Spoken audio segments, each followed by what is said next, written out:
Hi, this is Michael Buffer, and welcome to the BoxHard Podcast. Hello, everyone. This is Mikey Garcia. Yo, it's your boy, the odd guy himself, Malik King Scott. Hi, I'm Charlie Edwards.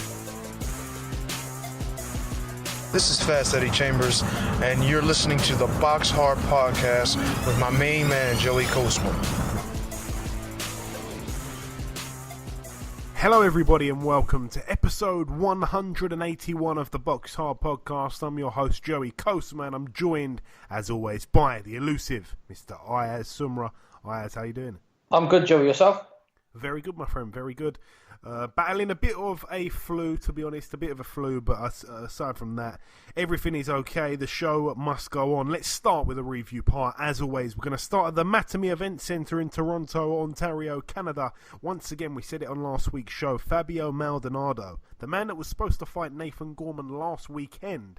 Well, not last weekend, because that's the fight that we're talking about when he took on this guy here. But the week before that, when Nathan Gorman fought Kevin Kingpin Johnson, it was supposed to be Maldonado. He pulled out, I believe, with an injury or something like that. But anyway, he turned up 7 days later in Ontario, like I say. And he took on Alexander Teslenko, a Ukrainian fighter based in Canada. It ended up going the distance, which is very unlikely, actually. Very unusual, I should say, for Maldonado's fights. They tend to end early. I think all but two in 27 outings have gone very early, or certainly within the distance. But anyway, Teslenko's now 16-0. It was for the vacant NABA heavyweight title, a unanimous decision there over 10 rounds. Also on the bill, Custio Clayton moved to 16-0, a knockout in round 6 against friend of the show, former world champion DeMarcus Corley. Quite sad there because Corley doesn't often get stopped, but he got stopped here, a knockout in round 6. His record now 51-33 with one draw. Custio Clayton, though, 16-0, could be one to look out for there. Moving out now to the Ulster Hall in Belfast, Northern Ireland, United Kingdom. This show was shown on IFL TV, a MTK Global show. As soon as I saw that the main event was Conrad Cummins against Luke Keeler, I already saw their first fight. It wasn't close, and Luke Keeler won it pretty easily. I'm told that this fight was a complete barn burner, a real argument for fight of the year, but I didn't watch it, unfortunately, and it was the same outcome, another unanimous decision for Luke Keeler. I looked at the scorecards, he won it very wide once again. Please don't make a third fight. Conrad Cummins doesn't need to take another L, but his record is now 16-3 with one draw. He was for the WBO European Middleweight title. Luke Keeler now 16-2 with one draw. Stephen Ward picked up win number 10 there on the undercard against Josip Perkovic. A unanimous decision over 8 there. Stephen Ward now 10-0. Another win there for Tyrone McKenna. He's now 18-1 with one draw. Points win over 6 rounds against Oscar Amador. Steve Collins Jr. picked up win number 14. He's got 2 losses and a draw, a points win over 6 against Arturs Kolkuskis, who is now 18-40 with 7 draws. Yeah, it was what it was, that one, really. Moving out now to the Seagulls Rugby League Club in Tweed Heads, New South Wales, Australia, of course. This one over here, we saw Jason Maloney, the guy that crashed out of the World Boxing Super Series, one half of the Maloney twins. He moved to 18 wins. He's got the one loss. It was a knockout in round 5 against Chris Paulino, who's now 19-4. It was for the WBA Oceania Bantamweight title. Maloney, a good fighter. Moving out now to Bilbao, though, at the País Vasco in the Bilbao Arena, Spain.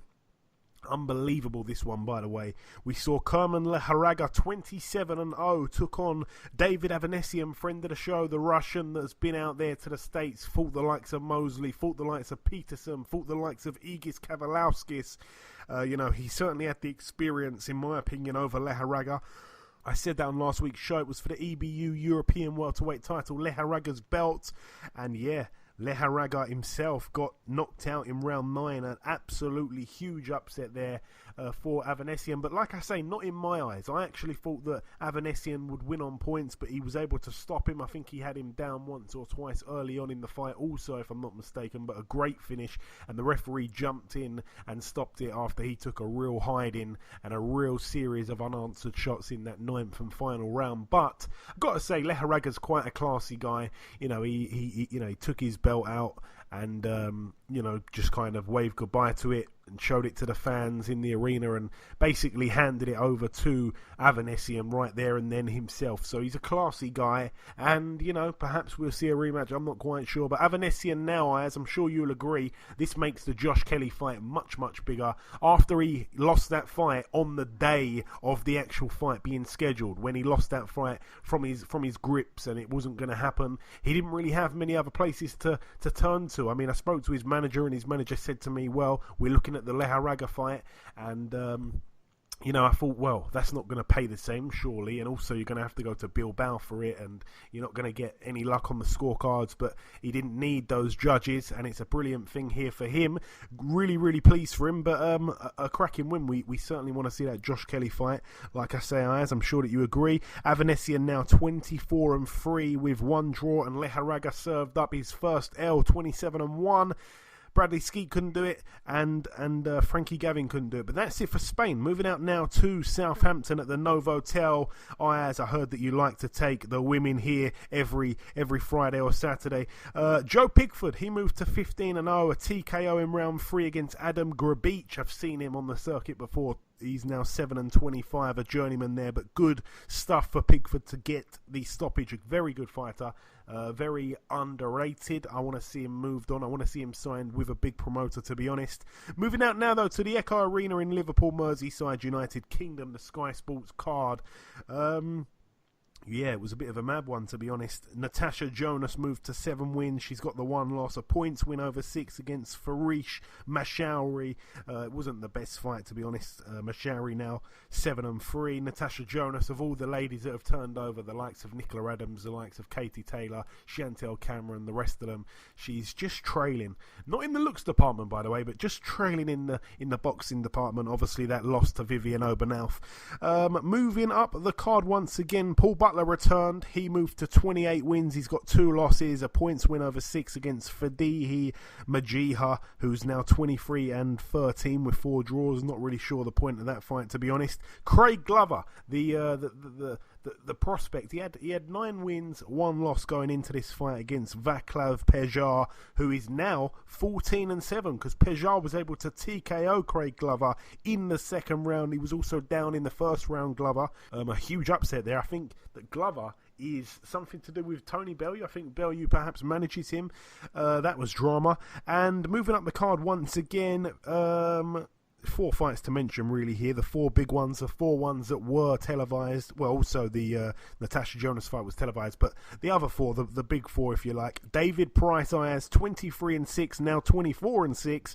Not the way we expected the fight to go. We didn't really think it'd go the distance, but we certainly didn't see it ending under these circumstances. Cash Ali really let himself down. He was going into the fight with a record of 15-0, if I'm not mistaken, and it's a real shame. I mean, what a way to lose your O, getting disqualified for something completely stupid. I mean, it wasn't like he was hitting him low by accident repeatedly, or the heads went in a few times accidentally. There's absolutely no reason why you should lunge forward and try and bite your man.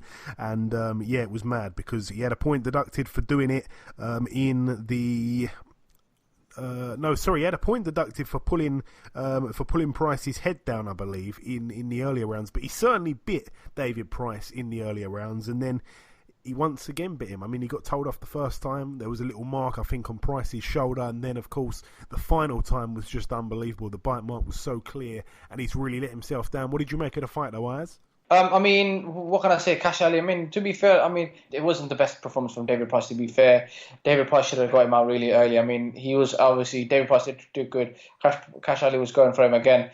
At one point, David Price actually hurt Cash Ali. Towards, obviously, the 5th round, when David Price actually hurt him, Cash Ali was just holding on to him and bit him. I mean, that shouldn't happen in boxing. I mean, it's 2 performances that David Price hasn't really performed really well, but I mean, at the end of the day, he's got to disqualify. Cash Ali got disqualified, and it's a win record for David Price.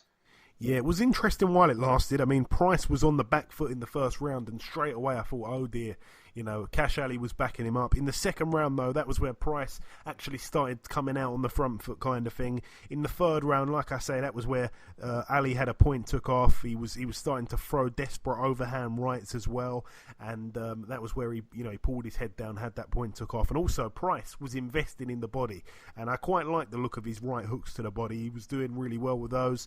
And then, yeah, like I say, the fourth round was a decent round. Price was coming on strong. In the fifth round and the final round, like I say, it was just about heating up, really. Price looked in trouble himself, and then I'd even say it was big trouble, and then he found the big shot out of nowhere. He wobbled Ali, and Ali held on, and that's when the pair fell on the floor, and for no reason, completely unprovoked, Ali bit him again, and that was the second time, and the referee DQ'd him. I mean, it wasn't clear to see what happened initially. When the referee waved it off, I was gutted, to be honest, because Ali was having a good round. I mean, until he got hurt a few seconds before the pair fell on the floor. But he started the round great. He was really hitting Price with clean shots. Price looked in all types of trouble, and then you'd have never thought at the start, during that attack on Price, that by the end of the round, Ali would be disqualified for biting him once again. It was just absolutely stupid. He's really let himself down there. What a way to lose your undefeated record. Moving up the bill once again, though. Joe Hughes, 17-4 now with one draw.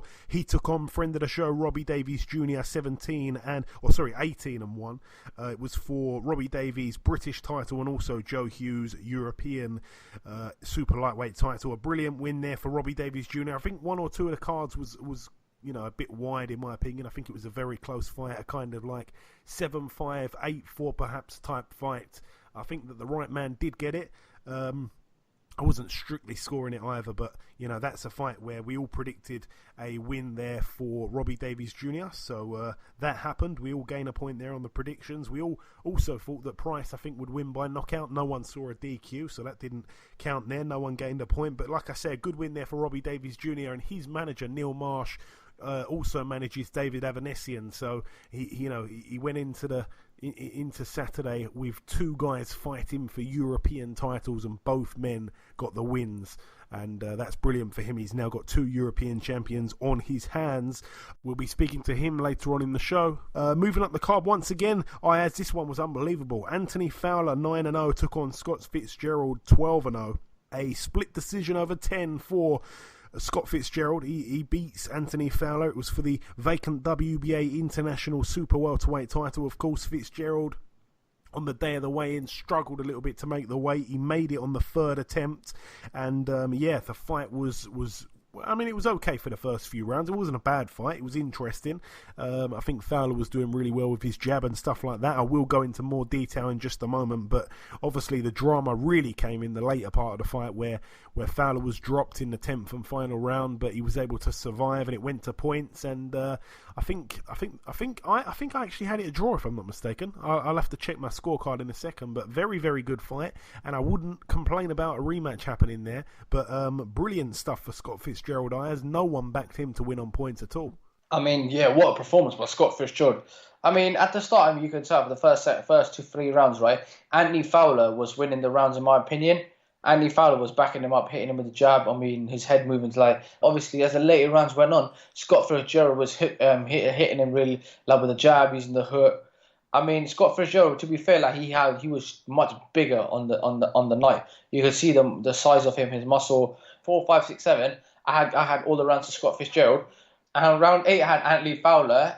Round 9, I had Scott Fitzgerald. And then that's when it came to the last round. And in we saw obviously Anthony Fowler was winning the fight at one point.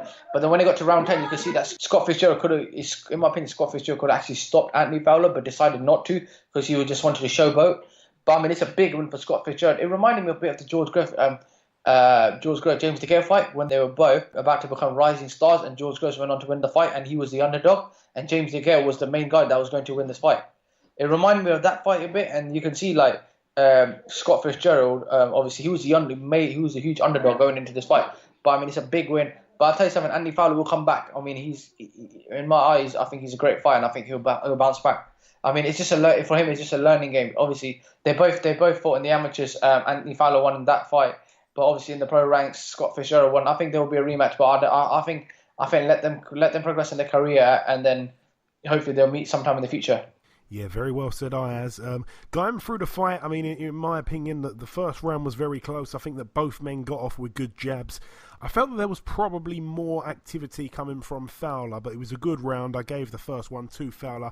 The second round was another close round. I think Fowler started well. Fitzgerald finished well. I think Fowler, once again, just about edged it.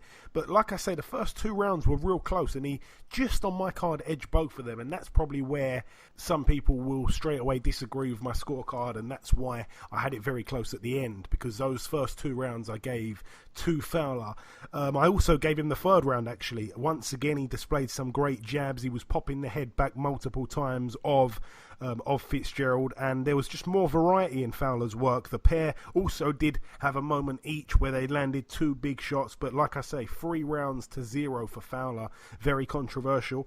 In the fourth, it was a better round for Fitzgerald. Fowler actually had to dig deep. He looked like he was starting to feel the pace of the fight, so certainly there a Fitzgerald round. The fifth round, there was great head movement from Fitzgerald. I was really impressed with that. Once again, it was a close round. It was hard to really split the pair. There was a head clash that caused a cut on Fowler's eye, and I actually had that fifth round a 10-10 round, to be honest with you, and I don't like doing that, but I had it a 10-10. In the sixth round, I felt like Fitzgerald was fighting to a game plan. He was brilliant the way he kept himself so cool. He was real composed in there.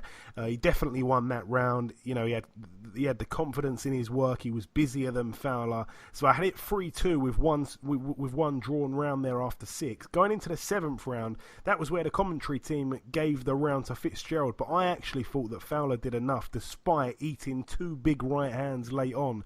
So there I had it 4-2 to Fowler with one split round after 7. In the... I think it's where are we now? The 8th round here. A definite Fitzgerald round. I was, like I said, really shocked how fresh he looked in there. He had been the distance before in a 10-rounder, I believe. Anthony Fowler hadn't been past 6. Perhaps that was playing a part there. In the 9th round, like I say, a crazy start to the round from Fowler. He absolutely pasted Fitzgerald around the ring. He looked on the verge of getting the stoppage, actually, and Fitzgerald could not get out the way. He really showed a real granite chin, and he ate some huge shots, hooks, uppercuts, the lot. And to his credit, he soaked up the pressure, and he actually finished pretty strong himself. So certainly a Fowler round. Very easy round to score. So that's 5-3 with one drawn round. Of course, that means I've got Fitzgerald trailing by 2 points going into the last round, but of course it was a 10-8 round, so a draw on my card. But anyway, in that 10th round, you mentioned there, Ayaz, down went Fowler. He was hurt badly, and the initial shot that hurt him was the massive right uppercut, followed by 3 left hooks. Fowler went down heavy, the legs were gone. He got back up, he held on, credit to him for that. He had to answer some huge questions, but yeah, it was quite frustrating when Fitzgerald backed off of Fowler. It was like a real stupid thing to do in a fight that close, I thought that they could have jobbed him on the cards, really, but he seemed to be quite confident that they wouldn't, because he backed off of him. And really, in a fight, like I say, that close, you want to be going in for the knockout there. You shouldn't leave it in the judge's hands, but thankfully the right man won. Well, that's in many people's eyes. In my eyes, I think it was a draw. So I'd have been turning in a drawn scorecard there, so thank God I wasn't a judge on the panel. But a bit silly of him to not get to not try and get the knockout. He really laid off of him, and that 10-8 round had it a draw on my scorecard. But that is about it for that one. Both men rack up a draw, so unbelievably, when we say someone's O's got to go, not necessarily. They're still undefeated, both men. Going into the main event, though, Liam Smith, former world champion, 26-2 with one draw, took on Sam Eggington, 24-5. It was for the vacant WBC silver super welterweight title. Not quite sure what either man have done to really deserve to fight for the silver title, but it is what it is. It ended up being a TKO in the 5th round. For me, it was very obvious to see. I think I thought before the fight that Smith would get the knockout within 6 rounds, perhaps even within 4 rounds. It ended up taking him 5 rounds, but yeah, it was a formality for me before the fight, unfortunately. Smith was just a number of levels above his man. He was in a totally one-sided fight. it was sad to see Eggington being fed to a guy like Smith. I mean, you've got to suspect that Barry Hearn's soft spot for Eggington has evaporated. It was a total mismatch, and we all knew it going in, I felt. It was a terrible main event. It wasn't worthy of being a main event. I said that all along.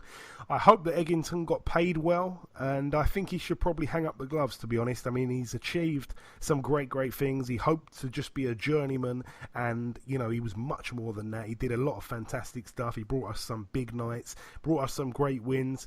You know, the Malignaggi win, you know, a few others and stuff like that, and even the Frankie Gavin win. I mean, he really exceeded expectations, and he's had a great career, but I can't really see him going anywhere now after all the punishment he's took. Any closing words really there, Ayaz, on the Liam Smith-Eggington fight, or nothing? I mean, it was just a good win for Liam, obviously, getting back to winning ways. I mean, he does. I mean, I think he'll fight for a world title in the future, but a fight that I'd like to see him fight would be Kell Brook against him. Okay, cool. Yeah, that is a good fight, actually. That'd be an interesting fight, I got to say so. Moving out now, though, to the Fantasy Springs Casino in Indio, California, USA. One fight to mention over here, really. Ryan Garcia, 17-0, took on Jose Lopez, 20-3 with one draw. Lopez was actually down in round 2, and then he didn't want to come out for round 3. He retired on his stall, so another stoppage win there for Ryan Garcia, the new father, of course. Moving out now to the Grand Theatre in New Albany, Indiana, USA. Friend of the show, Dusty Hernandez Harrison, returned to the ring after about 3 years out of it. He picked up a win. He's now 31-0 with one draw, a knockout in the first round against Bruce Rumbles, who's now 22-36 with 2 draws. Welcome back, Dusty, a good fighter. I'd like to see him pushed on. Like I say, he was world ranked with the IBF at welterweight, and then just as he was kind of closing in on, I think, perhaps the top 7 or 8 places, something like that, I'm guessing he ran into some promotional problems and he hasn't fought since. Still a young guy, though. Moving out now, though, to the final bill to mention at the 2300 Arena in Philadelphia, Pennsylvania, USA. 2 fights really to mention over here. Ray Robinson, the home fighter from Philly, 24-3 with one draw now. He took on Egis Kavaliauskas, the man that blitzed David Avanesyan, to be completely honest, but Egis Kavaliauskas actually got held to a majority draw, so that one was for the NABF welterweight title. Yeah, not too impressive there from Kavaliauskas. And topping the bill, Alexander Gvozdyk, he put his WBC World Light Heavyweight title on the line against Dudu Ngumbu, who's now 38-9. A TKO in round 5 for Gvozdyk. It was a strange one, really. I saw the tape of Ngumbu before the fight, and they were saying, you know, what does it mean to your family? He's from a real poverty-stricken place, and they said, what does it mean to your family that you're a boxer fighting for a world title? And he actually started crying, and you know, to see a man that tough cry, it kind of makes you think, do you know what, I like this guy, I want to get behind this guy, I want to see him do well, I want to see him achieve great things. Well, yeah, it just wasn't to be. It was a decent-ish fight while it lasted, but unfortunately, something happened with his leg. I think he pulled his calf muscle or something, and he just couldn't continue because his leg had gone. He couldn't really walk properly on the leg, and yeah, that was what it was. So TKO because he pulled a muscle on his leg or twisted his ankle or something like that. It was something to do with his leg. I think it was a calf injury. So very unfortunate. I mean, how bad is that for luck in a world title fight on the biggest stage possible, and that kind of thing happens there. That's his 9th loss, probably be his final world title fight there. But that's about it for the review part of the show. Just before we wrap up part 1, the last thing to do, of course, is to welcome our very first guest. Ladies and gentlemen, please welcome the former WBO middleweight world champion himself. It is, of course, Mr. Peter Quillin. Peter, welcome to the show, sir. Thank you for having me. Hey, it's my pleasure, Peter. So, of course, you turned pro back in 2005 now, almost 15 years as a pro, coming up soon. I, of course, just want to go back and visit that excellent night for yourself on October 20th in 2012. Yourself against Hassan Ndam. You were both 27-0. You came out victorious after dropping Ndam 6 times. Please tell us about that fight. Can it ever be topped, that success there for you, Peter? Well, can it be top? I think every matchup could be top, but I'm not looking to do that. I'm looking to create every moment to be different from the next one. So, you know, that one is one of my past experiences, one of my greatest experiences. But, I'm pretty sure we're looking to create more moments in the super middleweight division. And of course, you won the world title that night. You gathered 3 successful defences. Then, of course, you vacated it. Looking back now, Peter, have you got any regrets about that part of your career? No, I don't never have regrets, so I don't dwell on anything in the past. I think it always shapes you to be a better man in the future. I like that mindset, my friend. And the Andy Lee fight, I just want to visit that also. I mean, you were coming off a year layoff. I remember staying up late that night to watch the fight, a brilliant fight. You were both down during the fight. You fought to a draw. What was that like? What's Andy's power like, Peter? Oh, it was a top-notch quality fight for me. I was having weight problems during that fight, and I'm pretty sure, that fight was a good, memorable fight for me as well because of, who Andy Lee was and, following the story for so many years and actually got to, fight him. It was my pleasure. So I'm glad to be able to have that fight underneath my belt. Yeah, it was a fantastic fight, like I say. And then, of course, you went on to beat Zerafa. You stopped him in 5. Then came the Daniel Jacobs fight. And I picked you very strongly to win that fight. I remember having no doubt in my mind that you'd win that fight. And obviously, it went horribly wrong. You were stopped in a round. What seemed to go wrong there without dwelling in the past, like you say, too much, Peter? Well, I think that fight, it made me better as a person. And it happened. I lost to a better fighter. And, he's going on to do great things. But we're looking to create new moments, and I'll put that fight behind.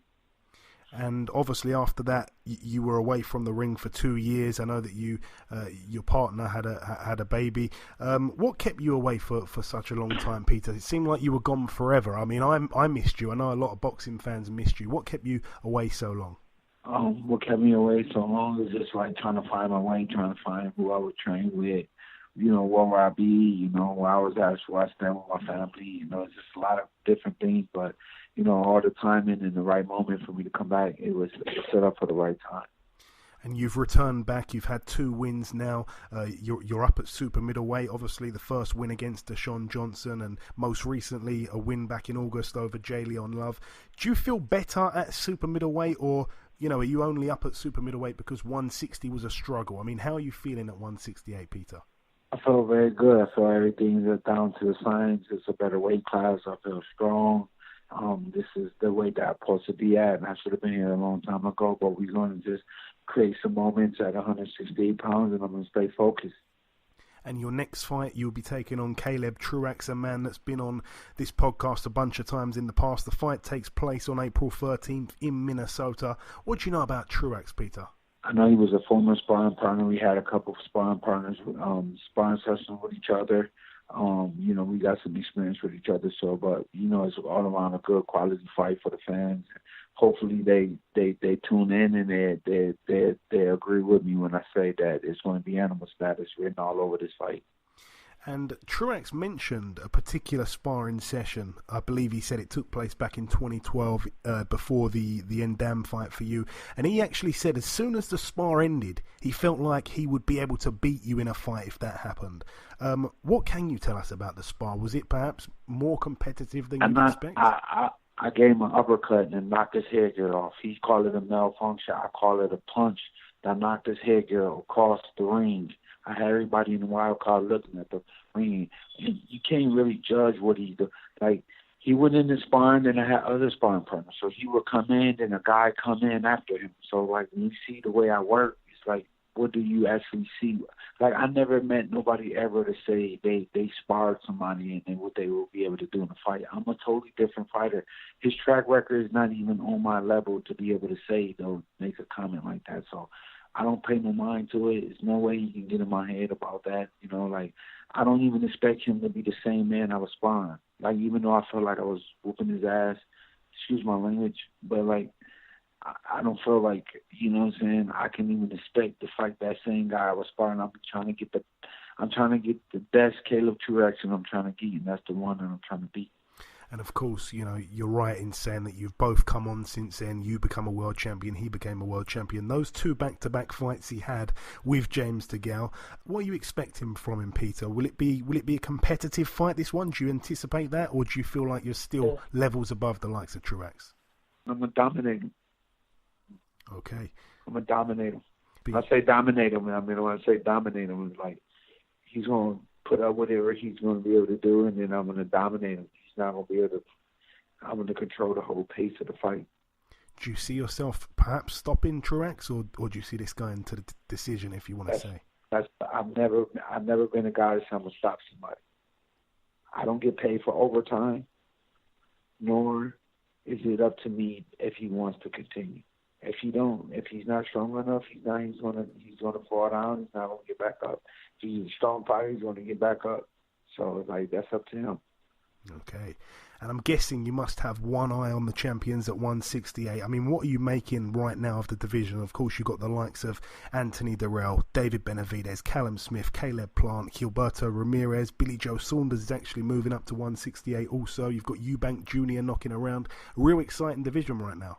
I crossed that road once I get to it, but nothing is possible without me being Caleb Truax right now. Okay, I want to get your view on one other fight that's happening at middleweight, if you don't mind, Peter. Daniel Jacobs, your former opponent, takes on Canelo May the 4th. How do you see that one unfolding? Good fight. It's a definitely top-quality fight. Daniel Jacobs definitely got the confidence to be a winner. Canelo is a superstar of the sport right now, so it'll be an interesting fight to see. All right, and coming down to the last couple questions. Peter, I like to ask this question to everybody that we speak to from overseas. Who's your favourite UK fighter from any era? It can be a guy that's still fighting now. It can be a guy that's retired years and years ago. Who comes to mind when I ask you that question, sir? Man, there's so many to name that is just, I had the decency to spar Carl Froch. I got to spar him. Wow. Amir Khan, I'm really good friends with him. There's tons of guys that I'll just be limiting myself because there's so many guys out there that's like, I just love the whole, state of boxing there. They seem like they support their fighters. Like Anthony Joshua right now is the one that's the hot ticket, you know what I'm saying? So I would just say, if it's an example that the UK can set for American fans is to support their fighters.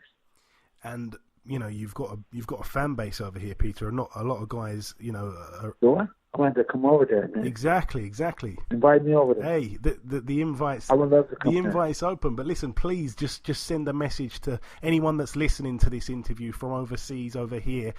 Your UK supporters. What's your message to the guys that support you here, this side of the water, sir? Man, I'm to have a pleasure to be able to be, have fans in the UK. It's a pleasure of mine. I will be blessed to be able to come there and see you guys soon and spend time with you guys, and hopefully, you guys will get me over there very, very soon. Yeah, like I say, I mean, a win over Truax, that opens up a lot of doors. Of course, you've got the likes, like I said, of Chris Eubank Jr., of Callum Smith. So hopefully we do get to see you over here in the near future, Peter. But listen, it truly has been a pleasure of mine having you on this week's show. Thank you for your time, and best of luck for April 13th. Thank you. God bless you. Okay, now it's time for part 2 on this week's show. This part, of course, the news part of the show, Ayaz. Not too much has gone on. What have you got for us? Right. Obviously, due to Cash Ali biting David Price, he has now been suspended by the British Board Control. Yeah, no surprise. I don't really want to go into it too much. I kind of aired my frustrations with what he did in part 1. Very stupid, but, he's got what he deserved, really, I suppose. I don't want to see him doing that again. There's no need for it. I mean, unless you're going to do a full Mike Tyson and take chunks out of someone's ear, then there's no point. No, I'm only playing. He shouldn't be doing that silly stuff, and he's now being made to pay the price. That's it for the news, Ayaz, yeah? That's it for the news. Okay, short and sweet from Ayaz. Moving out now to the preview part of the show. Very, very limited amount of fights, really, this weekend. We're going to start... This is another crazy one. We're going to start in Dubai, okay, at the Emirates Golf Club. There's one fight to mention on this bill, and this is pretty crazy here. David Oliver Joyce, a Irishman, takes on Stephen Tiffany, 10-1, a Scotsman, and David Oliver Joyce, 9-0. Like I say, both men, Irish and Scottish, they're fighting for a European featherweight strap, the vacant WBO European featherweight title in Dubai. It just sounds pretty crazy, but it is happening. It's an MTK show, so shout out there to Lee Eaton. That one would be crazy. I'm wondering how many media are flying out there from the UK to Dubai for that one. I wouldn't imagine too many. Moving out now to Germany, at Bayern, at the Bauhaus Forum. Over here we have heavyweight prospect, a guy here that I'm quite interested in, to be honest. His name's Peter Milas, and the reason why I'm interested in him, he's undefeated, 13-0 with 10 knockouts. He's only 23. He actually stopped Kevin Johnson in 8 rounds. So he did something that Nathan Gorman couldn't do. He did something that Daniel Dubois couldn't do. And for that reason there, it makes me think, hey, this guy's probably quite a good fighter. He's 6'4.5", like I say, 23, a Croatian fighter, perhaps one to look out for in the future. He fights here for the vacant EBU European Union heavyweight title, so not the proper European strap. But anyway, he takes on a guy called Cyril Leonet, who's 15-10 with 3 draws. I'm not really expecting him to, cause Milas any problems. I think it's an easy way to pick up another belt, really. But one thing I will say about Leonet, he took Tony Yoka 5 rounds. He got stopped though. Aside from that, no real other names to mention there. But yeah, that's it for Germany. Moving out now to Guatemala. This one is a crazy fight. It's happening at a venue called the Guatemala City Boxing Stadium, I think it is. Over here, a guy called Lester Martinez is making his debut in a 6-rounder. Nothing wrong with that, but there is a problem with his opponent. His opponent, Ricardo Mayorga, you may remember, absolute nutcase. I was just watching his videos the other day where he smacked the behind of Shane Mosley's girlfriend. That was absolutely unbelievable when, of course, Mayorga and Mosley had their final fight and Mosley stopped him with that body shot. He's a complete nutcase, Mayorga. A good fighter though. I mean, he was a complete nutcase and he achieved some fantastic things. But anyway, he's being brought back here. He's way past his best. He hasn't fought, I think, for a couple of years. We've seen pictures of him asleep in gas stations in South America. But anyway, he's back here. His record 32-11 with 1 draw. And you're probably going to ask me, what weight's that at then? Because Mayorga, he's fought light in his career. Where is he? What weight's he fighting at? Light heavyweight. Unbelievable. I really want to see if there's any fight pictures of that, because his belly must be absolutely huge. Moving out now though to Poland at the Spodek in Katowice. 1 fight to mention, or 3 fights to mention over here. Damian Jonak, that guy with a real padded record, 41-0 with 1 draw.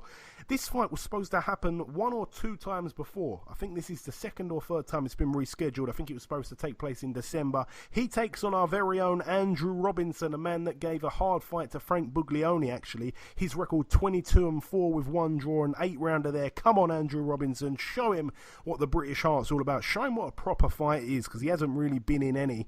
Damian Jonak, 41-0 with 1 draw. Looks great there on the eye, but hasn't really boxed anyone. But also on the bill for the vacant Republic of Poland international heavyweight title. Unbelievably, Martin Bakole fights for this belt here. I'm not quite sure how he qualifies to fight for the Polish heavyweight title. It doesn't look very Polish to me. But anyway, Mariusz Wach in the other corner, 33-4. And like I say, Martin Bakole in the other corner, 11-1, coming off that loss to friend of the show, Michael Hunter.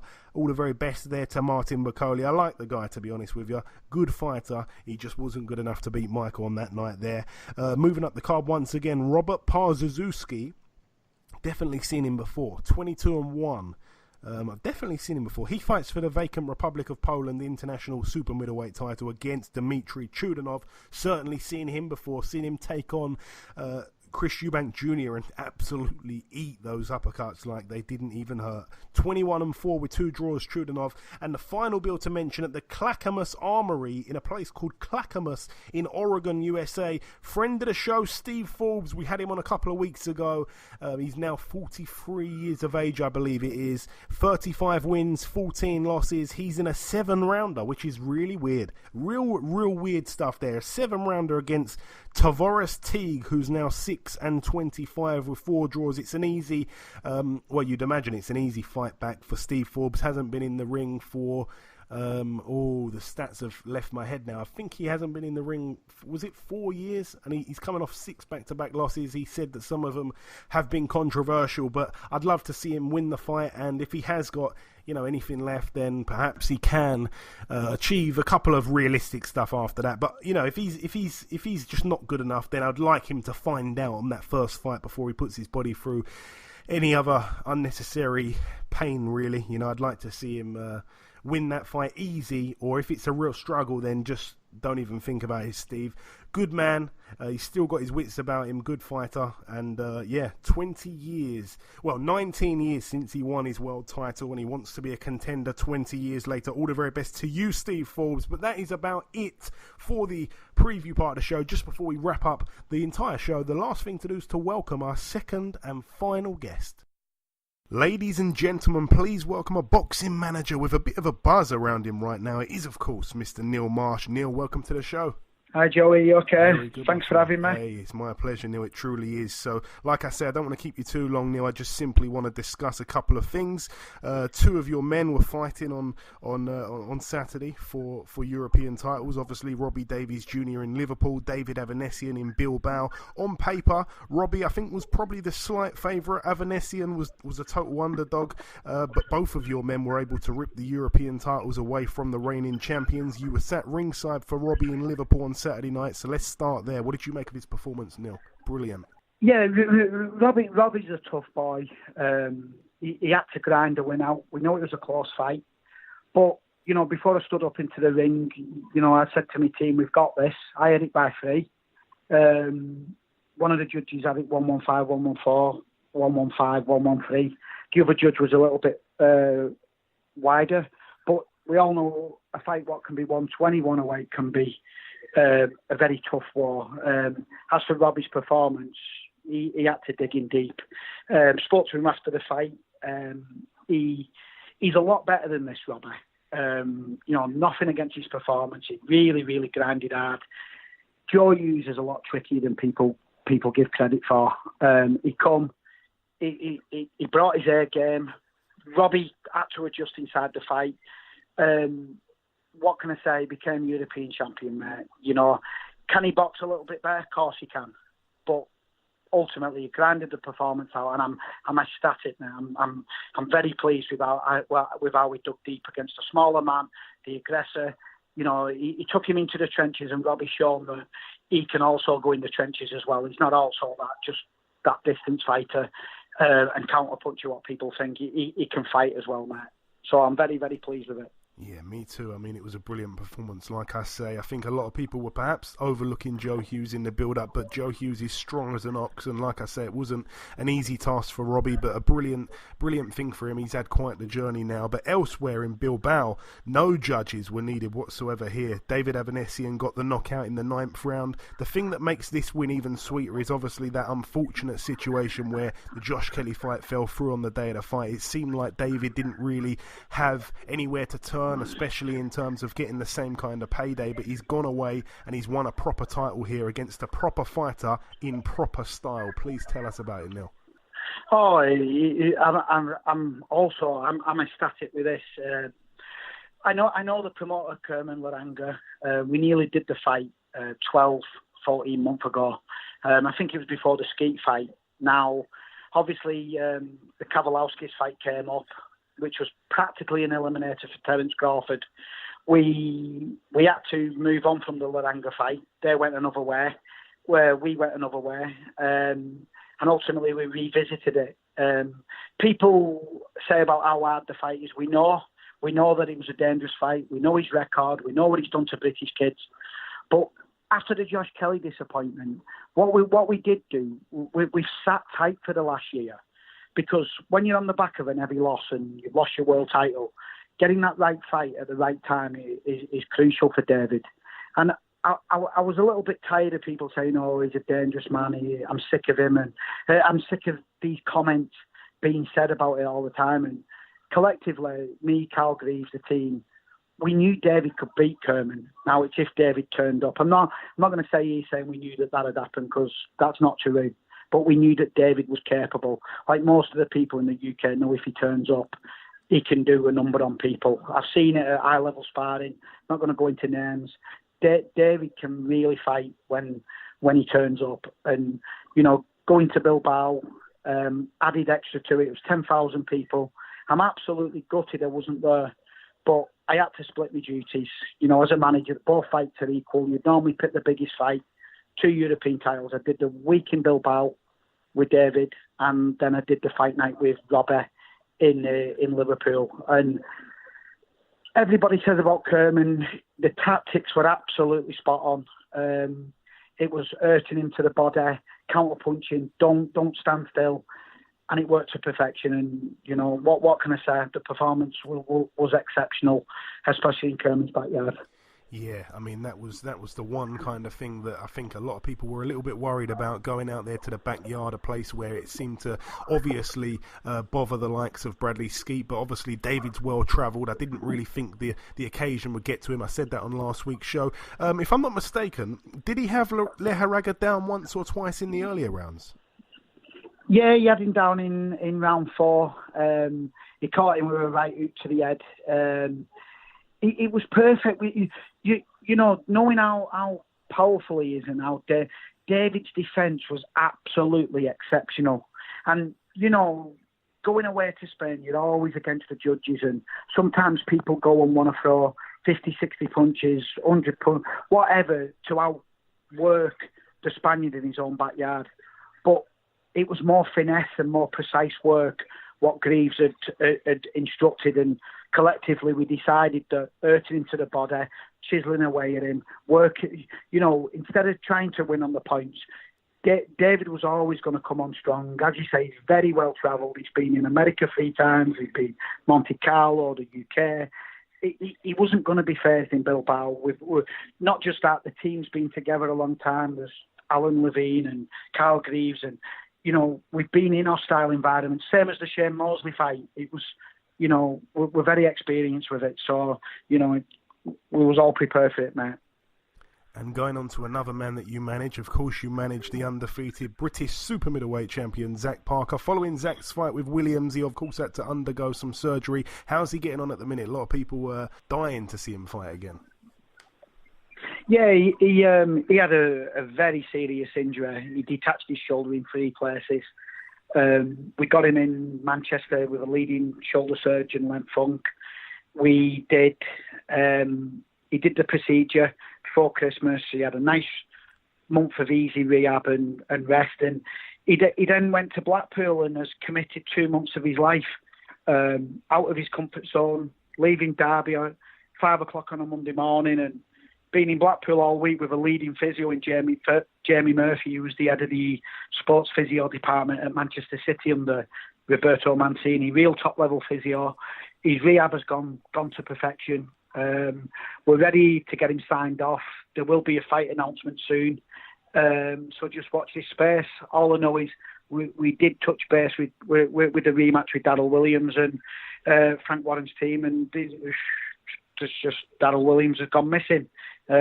So, you know, hopefully we can revisit that fight, but we're not going to hang around for anybody. And there should be an announcement in due course. And I don't want to miss anyone out. We've mentioned Avanesyan, we've mentioned Zach, and of course we've just mentioned Robbie. Have I left anyone out? Is there anyone else that we should be mentioning here? No, not at all. Just you know, I've been slowing down with my stable of fighters. I've only got the 3 fighters now. You know, and I'm happy. I'm happy where we are.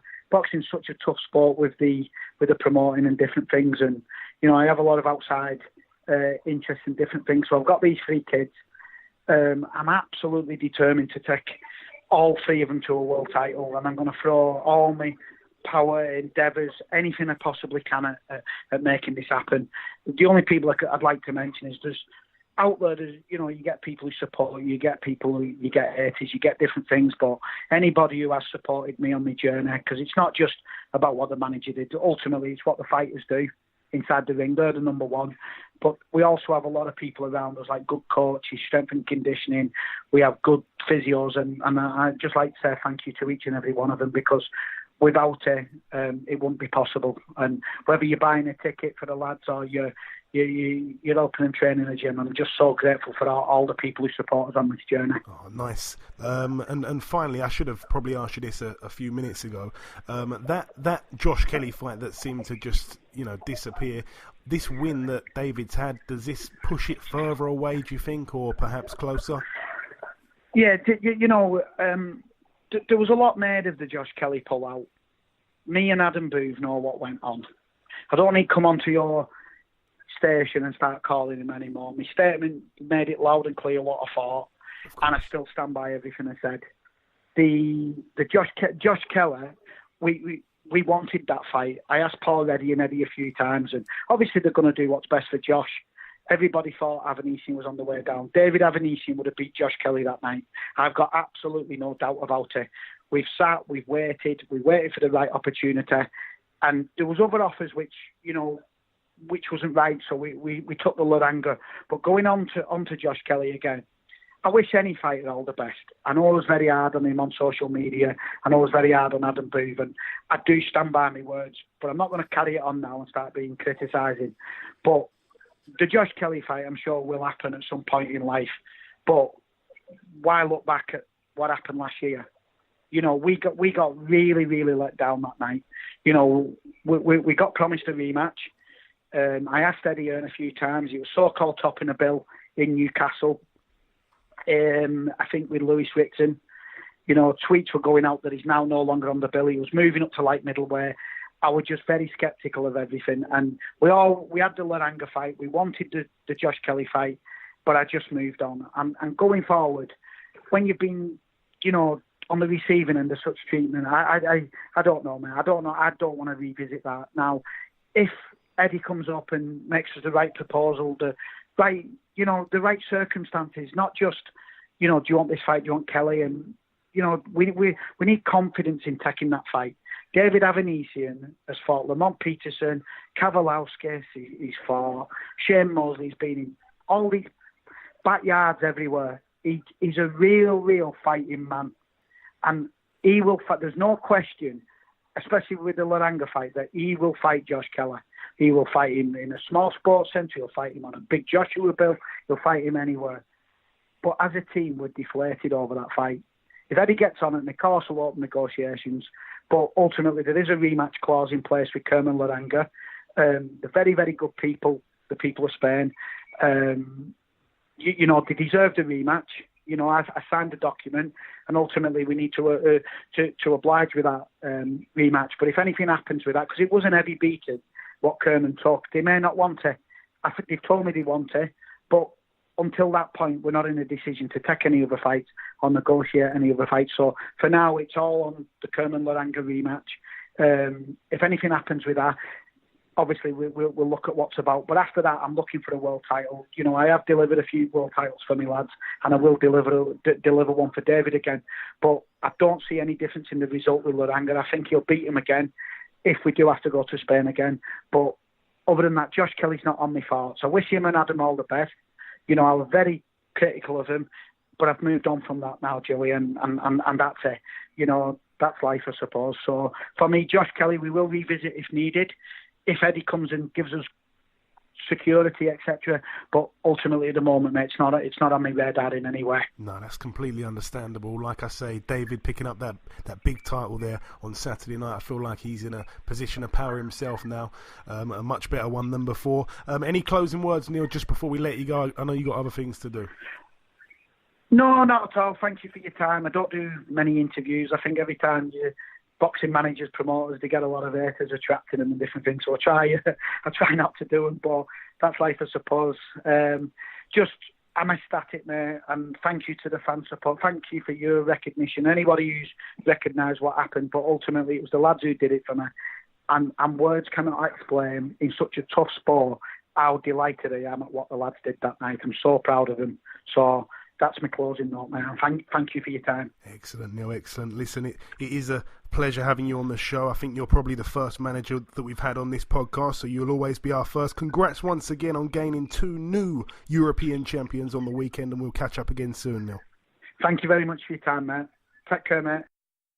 Okay, and this wraps up episode 181 of the BoxHard Podcast. I've been your host, Joey Coastman. Ayaz Sumra has been Ayaz Sumra. A big thank you to our two guests on this week's show, the former WBO Middleweight World Champion Peter Quillin. He was definitely one of the most relaxed boxers that we've ever had on the show. And also a massive thank you to boxing manager Mr. Neil Marsh, which was a real enjoyable interview. I really enjoyed it. The prediction league currently stands at myself in the lead on 99 points. Ayaz and you, the listeners, are now tied on 92 points. This is because I gained 3 points last week with my Davies Jr. by decision, Gvozdyk by knockout, and Smith by KO predictions.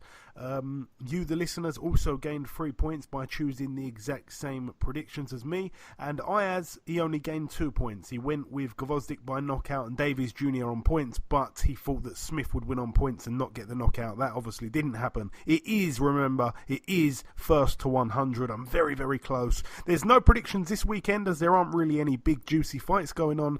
There have been one or two bits of news break whilst we've been recording the show. Jordan Gill will now be topping a next gen show in Nottingham on May 10th when he fights Enrique Tinoco. Tinoco, a guy that has been in there with the likes of Miguel Roman. He actually got stopped in his one stoppage defeat to Miguel Roman, but he's also gone the distance with the likes of Devin Haney and Mario Barrios, two other real good prospects that have been on this show actually.